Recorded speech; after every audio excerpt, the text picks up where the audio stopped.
Coucou les merveilles, c'est Chloé. Je vous propose un tirage pour voir les énergies du mois d'octobre et j'ai choisi l'oracle du cercle pour vous proposer cette guidance. Alors, j'ai pris... alors, à chaque fois, en fait, j'ai pris qu'une seule carte parce que c'est des cartes qui sont hyper riches au niveau des messages et avec cet oracle, j'aime vraiment m'appuyer sur le livret qui est d'une richesse infinie. J'ai pris avec moi aussi un petit dé parce qu'en fait ce sont des cartes qu'on peut lire en inversé et je ne brasse pas les cartes, j'aime pas en fait brasser les cartes pour qu'il y en ait qui se mettent la tête en bas. Faut les brasser d'une certaine manière, genre en les étalant sur une table, tout ça. Moi j'aime pas faire ça, je manque souvent de les abîmer les cartes. Donc j'ai un petit truc avec ce jeu parce que quand même c'est hyper pertinent pour ce jeu-là de voir quand les cartes sont inversées. Les messages sont super travaillés. Donc en fait j'ai un petit dé que je lance sur la carte et si le chiffre est pair, ça veut dire elle est à lire à l'endroit la carte. Si c'est impair, je vais la lire à l'envers. Donc là du coup j'ai pris le dé pour voir pour vous voilà, dans quel sens il faudra que je lise. Donc je vous montre les trois cartes, je vous laisse choisir celle qui vous attire le plus quand vous pensez au mois d'octobre. Vous avez le premier tirage ici, le deuxième ici, le troisième là. Je vous laisse choisir et on va regarder ça. Alors, première carte. Vous avez le royaume des rêves. Alors c'est une très belle carte qui est très onirique, qui renvoie à beaucoup de sensibilité, à une énergie en fait de très rêveuse, très en lien avec l'imaginaire, avec l'inspiration. Je pense que c'est une énergie qui va être propice pour nourrir par exemple des projets, pour notamment des projets artistiques. Et il y a aussi une notion d'idéal, de se connecter à ses rêves. En fait, voilà, quand on sait ce qu'on veut, c'est plus facile de le manifester. Et là, on a des énergies qui nous aident à nous connecter à nos rêves, voilà, à ce qui nous fait rêver. Moi, ce qui me fait rêver, mon voisin, ça le fera pas du tout triper. Il rêvera d'autres choses. Enfin voilà, il y a quelque chose de très personnel. Quel est profondément mon rêve? Qu'est-ce que je veux manifester dans ma vie? C'est une carte qui interroge sur ce thème-là, je pense. On va regarder s'il faut qu'on le lise à l'endroit ou à l'envers pour vous, pour octobre.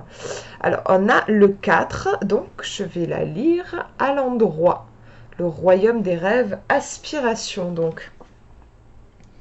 Alors, je vais chercher, parce que c'est pas par ordre alphabétique. Donc il faut que j'aille voir à la fin. Voilà, c'est page 130. Alors, on nous dit, le royaume des rêves représente nos aspirations, notre inspiration, le monde des songes, les messages symboliques, le repos, l'évasion onirique, la magie de la nuit, les autres réalités, le fantasme, l'utopie, l'imagination et la pensée créatrice. Ouais, voilà, la pensée créatrice, c'est à ça que je faisais référence. Dans certaines croyances, les rêves faits pendant la nuit annoncent la réalité du lendemain. Cette carte a donc une dimension prophétique. Cette carte vous parle de l'importance d'avoir des rêves et l'envie de les réaliser. Rêver est une nécessité absolue pour tout être humain. Le rêve éveillé permet d'aspirer à transcender son existence en souhaitant accéder à autre chose que la réalité proposée. Il devrait être un moteur, un élan pour se lever le matin. Les rêves de la nuit sont quant à eux des messages que votre inconscient tente de vous livrer sur ce que vous avez à mettre en œuvre à présent. Cette carte vous invite donc à porter attention à vos rêves et à tenter d'en décoder les informations cachées. Vous ne pourrez pas y accéder avec votre mental, c'est votre moi supérieur qui vous parle. Le rêve donne accès à d'autres dimensions plus symboliques. Il ouvre une porte sur un royaume où tout n'est que transposition, signe et présage. C'est un langage différent qu'il faudra apprendre à décrypter. Les artistes, les poètes ou encore les médiums pénètrent facilement dans le monde de la nuit. Ils y trouvent leur inspiration, leur muse. Ils puisent leur force, développent leur imagination et reçoivent les augures. Comme eux, apprenez à faire un pont entre la puissance magique du royaume des rêves et le pouvoir de la pensée créatrice. Plongez dans vos songes sans retenue, interrogez-les et découvrez quelle aspiration secrète se cache dans votre subconscient. N'ayez crainte, vous avez maintenant la capacité de maîtriser vos cauchemars et en finir avec vos peurs. Plus rien n'est un obstacle à la concrétisation de vos rêves les plus beaux, les plus doux, les plus grands, les plus fous. Comme dit le proverbe, il faut dormir pour rêver. Alors accordez-vous le repos nécessaire, entrez à pas feutrés dans l'espace sacré des songes et écoutez. Le murmure de votre âme vous fait cette promesse. tout est réalisable à condition de croire en vos rêves. C'est une très belle carte, empreinte d'une énergie, et je dirais un peu des contes de fées, franchement. Ouais, pour ce mois d'octobre, c'est une invitation à vous connecter à vos aspirations profondes, à vos valeurs, à ce que vous voulez concrétiser. C'est plutôt une carte aussi qui parle de repos, de ralentissement. Si on veut pouvoir capter cette énergie subtile, comme ils disent dans le livret d'accompagnement, ça demande de ralentir. D'être aussi, pourquoi pas, se mettre en contact avec la nature, aller marcher. Moi j'adore faire ça, aller marcher dans la forêt par exemple, dans la nature. Se connecter vraiment au cycle des saisons. C'est une énergie qui est très yin, qui est très réceptive. Pour ce mois d'octobre, vous allez être un petit peu comme une coupe, c'est ce qui me vient, et vous allez recevoir des intuitions, peut-être des idées pour des projets futurs. C'est un mois pour vous connecter à votre vision avec un grand V, en fait, à une grande vision que vous allez pouvoir ensuite attirer, concrétiser dans les mois suivants. Et là, vous allez avoir besoin de vous baigner peut-être dans ces eaux. J'ai l'impression que c'est assez relié à l'élément eau aussi. De la sensibilité et de l'intuition, juste des perceptions subtiles. Sentir ce qui est bon pour vous et cultiver ce qui est bon pour vous. J'aime beaucoup. Il y a vraiment beaucoup de douceur et ça me renvoie aussi à l'enfant intérieur. Faites-vous du bien, émerveillez-vous, amusez-vous, jouez. Tout ça, ça nourrit cette énergie-là du royaume des rêves. Et ce sera, je pense, quelque chose de riche pour les mois à venir, si vous cultivez vraiment cette énergie-là. Voilà pour ce tirage. On va regarder la carte numéro 2, si vous avez choisi la 2. Alors, on a la patience. Alors, on a la patience d'un côté et l'urgence de l'autre. C'est pour ça que c'est intéressant de voir dans quel sens on va la lire, cette carte. En tout cas, on a une notion de timing pour vous, pour ce mois d'octobre. Alors, on va regarder de suite, parce que je suis curieuse quand même, de voir dans quel sens il faut qu'on le lise pour vous qui avez choisi cette carte numéro 2 pour votre mois d'octobre. Et on a un chiffre impair. Je suis tombée sur le numéro 1.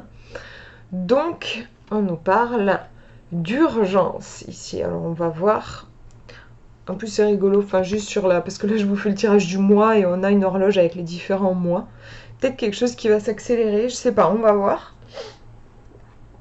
Alors, on est sur l'horloge. Je vais la chercher.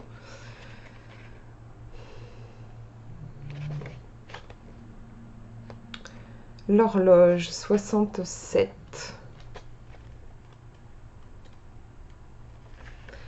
Alors, on nous dit, la carte de l'horloge représente le temps qui passe, la régularité, la durée, la patience, l'attente, le rythme, la ponctuation, la cadence, l'ennui, la maturité, la sagesse, mais aussi l'urgence. Et là, on est plus sur ça, du coup.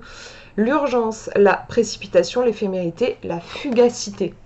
Il y a peut-être les choses qui vont s'accélérer, je me dis, pour ce mois d'octobre, et il faudra vite saisir, monter dans le train en marche un peu, je sais pas, on va voir ce qu'on nous dit. La carte de l'horloge tirée à l'envers indique une situation d'urgence. Vous devez vous activer sans perdre de temps. Donc ouais, c'est ça, attendez, je vous la mets dans le bon sens du coup. Vous avez trop tardé, remis au lendemain ce qui devrait déjà être fait. Dépêchez-vous, le compte à rebours a commencé, il ne vous reste pas beaucoup de marge avant la date limite. Concentrez-vous sur les priorités du moment et faites ce que vous avez à faire dès aujourd'hui. Cette carte à l'envers vous interroge sur une tendance à procrastiner. Est-ce de l'angoisse, un manque de motivation? Vous devez lutter contre cette manie de repousser les échéances. À force de remettre à plus tard, vous risquez de passer à côté d'une occasion. Saisissez celle qui se présente à vous dès maintenant, cessez d'ajourner.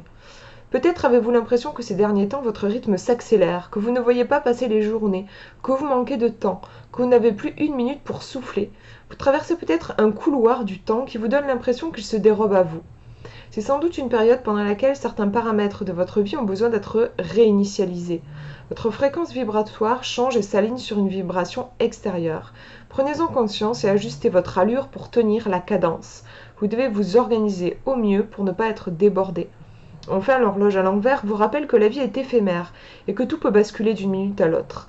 Elle vous invite donc à profiter de l'instant présent sans regarder vers le passé ou focaliser sur l'avenir. Le temps s'enfuit inévitablement pour chacun de nous et rien ne sert de courir après. Une vie humaine ne dure qu'une seconde d'éternité. Ne passez pas à côté, vivez cette intensité de la vie, même si ça bouscule. Et soyez-en sûrs, le bon moment, c'est maintenant. Moi, j'aime beaucoup, c'est très clair. Là, ouais, pour vous, pour le mois d'octobre, les choses pourraient vraiment s'accélérer.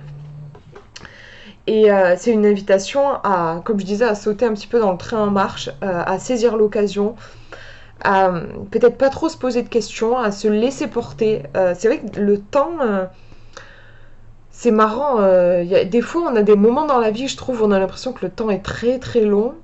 Et des fois, on a l'impression que voilà, d'un coup, ça s'accélère. Et, voilà. Et puis, en gros, l'idée aussi, c'est que ce temps rapide, il va pas durer tout le temps. À un moment donné, ça va finir par se calmer.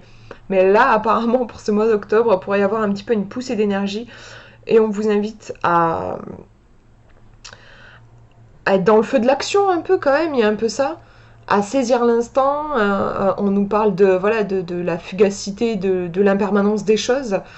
Donc si on réfléchit trois plombes, ben, l'instant est passé en fait. Donc je crois qu'il y a vraiment ça aussi dans cette carte-là pour vous, pour le mois d'octobre. Vivez à fond et ne laissez pas passer les occasions. Et c'est puissant. Je pense que à la fin du mois, vous allez, quand vous regarderez en arrière, vous pourrez voir tout le chemin parcouru. Donc voilà pour ce tirage et on va regarder la dernière carte. Si vous avez choisi la numéro 3, on a le puits. Avec des petits livres ici, donc un puits profond, mais de toute façon tous les puits le sont. Donc on a la connaissance et l'oubli de l'autre côté. On a une carte plutôt dans l'introspection en fait. Ouais, il y a beaucoup de la profondeur clairement. On va regarder, je vais lancer le petit dé pour voir dans quel sens il faut que je la lise pour vous, à l'endroit ou à l'envers, pour ce mois d'octobre. Et je dois la lire à l'envers, parce que je suis tombée sur le numéro 3, donc on va nous parler d'oubli pour ce mois d'octobre. On va regarder tout de suite ce qu'on nous dit dans le livret sur ce puits. Ce puits, page 115. Alors, on nous dit le puits représente la profondeur, voilà, la sagesse, la quête de connaissance et de vérité, l'essence de l'être, le retour aux sources, la purification. Mais aussi, et là je crois qu'on va plutôt être sur ça nous, l'ignorance, les abysses, l'engloutissement, la sensation de vide, la noyade et l'oubli. Bon, vous inquiétez pas, si c'est trop sombre, je tirerai une autre carte, mais en général c'est bien écrit et ça reste toujours positif. Alors on nous dit à l'envers, le puits représente un besoin insatiable de comprendre, de savoir, comme une quête sans fin, abyssale, insatisfaisante. Oui, c'est ça. Il y a une erreur dans mon bouquin. Il devient alors le puits sans fond. Vous n'êtes jamais comblé. Vous ressentez un fort sentiment d'insatisfaction et un manque qui vous pousse à plonger en eau trouble. Soyez prudent. Les eaux du puits sont noires et vous appellent autant qu'elles vous aspirent. Cela peut se manifester de plusieurs manières. Physiquement, cela crée la sensation d'être dévitalisé, passé dans un siphon qui a pompé toutes vos énergies au passage. Psychologiquement, le puits à l'envers se manifeste à travers des troubles de la mémoire, une confusion, l'impression de ne pas comprendre réellement qui l'on est, de ne pas se connaître et de s'épuiser au questionnement sans réponse. Émotionnellement, vous vous noyez dans des sentiments inconfortables. Vous êtes vite submergé et englouti par la tristesse ou par la peur. Enfin, spirituellement, vous avez du mal à canaliser vos énergies et vous êtes traversé par toutes sortes de vibrations et d'informations qui vous perturbent. Je vais plutôt la mettre dans l'autre sens du coup parce que nous c'est dans ce sens-là avec le papier et les lettres qui s'envolent. L'expérience du puits s'avère alors très troublante et perturbante. Elle ressemble plus à une chute, une descente dans un gouffre aux parois glissantes sur lesquelles il semble difficile de trouver des prises pour remonter. Si vous avez tiré la carte du puits à l'envers, il est possible que des mémoires anciennes veuillent remonter à la surface. On vous demande de descendre à la rencontre de ces souvenirs enfouis pour les traiter et les nettoyer. Ouais, moi j'avais l'impression qu'il y a une notion de purification pour vous. Il est possible que vous en ignoriez l'origine, peu importe. Ils imprègnent votre présent et créent des mémoires résiduelles pour votre futur. En acceptant de vous engouffrer dans le puits, vous accéderez à la dissolution de ces mémoires, affectives, familiales ou karmiques, polluantes pour votre vie actuelle. Travaillez sur cette croyance erronée selon laquelle vous auriez besoin de les comprendre pour faire ce nettoyage. Le puits vous offre la possibilité d'effacer ces traumas sans qu'ils laissent de traces. Comme l'eau qui glisse sur la peau et enlève le sable, le puits emportera tout ce qui n'a plus lieu d'être dans votre vie vers l'oubli. Ouais, donc vous voyez, je trouve que ça finit toujours quand même par une touche positive. Oui, la purification, c'est quelque chose qui m'a parlé quand j'ai lu les mots-clés. Ouais, pour vous, pour cette semaine, il y a quelque chose qui est resté au fond, le fond du puits en fait, c'est vraiment l'inconscient, j'ai l'impression. Et quelque chose qui a besoin peut-être de remonter à la surface pour être nettoyé. Il y a des choses qui ne vous servent plus. Il y a un rapport au passé, j'ai l'impression. Des mémoires. Des choses qui ne vous servent plus aujourd'hui, qui vous encombrent, qui pourraient vous parasiter pour ce mois d'octobre. Et il va y avoir un besoin de nettoyage, tout simplement. Ouais, j'essaye de voir si je peux vous dire autre chose par rapport à ce puits.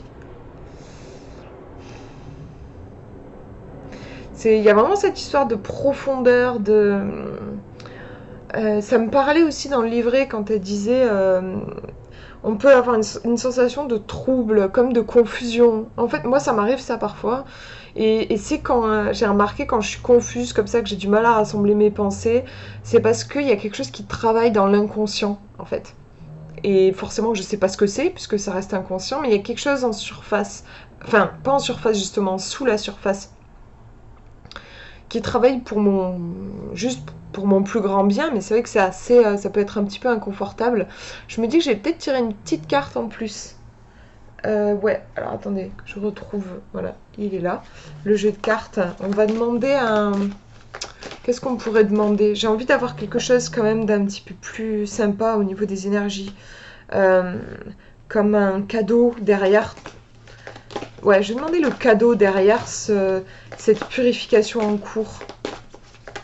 Le cadeau derrière cette purification. On va voir. Elles sont énormes ces cartes, immenses pour mes petites mains. Donc je me concentre. Le cadeau au cœur de cette purification. Bah oui, la guérison. Oui, c'est sûr. Enfin, ça vient appuyer l'intuition que j'avais. Ouais, pour vous, pour ce mois d'octobre, il y a quelque chose qui va guérir profondément. C'est vrai que le puits, on est avec l'élément eau aussi, hein, oui, l'élément eau qui vient nettoyer. En conseil, je dirais qu'il n'y a pas grand-chose à faire à part accueillir ce processus et lâcher prise. Faire de son mieux dans cette situation, sachant que c'est vrai que quand on est dans un travail comme ça, profond, interne, on n'est pas forcément hyper productif à l'extérieur. Enfin voilà, c'est normal, on est en plein travail, donc on peut pas être sur tous les fronts, quoi. Je dirais qu'il y aura peut-être besoin de se reposer, de connexion à la nature. Ça va être vachement, je trouve, dans les moments où on évacue des choses, où on ne sait pas forcément ce qu'on évacue, comme il disait dans la carte, pas besoin de savoir, mais on évacue des choses. Le contact avec la nature peut beaucoup aider, notamment la marche, ça va apporter un ancrage, et puis on va pouvoir vraiment laisser ces énergies-là circuler, et que ce qui doit passer, passe, en fait. Voilà ce que je vois pour ces énergies du mois d'octobre. J'espère que ça vous aura parlé. Je vous fais de gros bisous et je vous souhaite un très beau mois d'octobre. Gros bisous.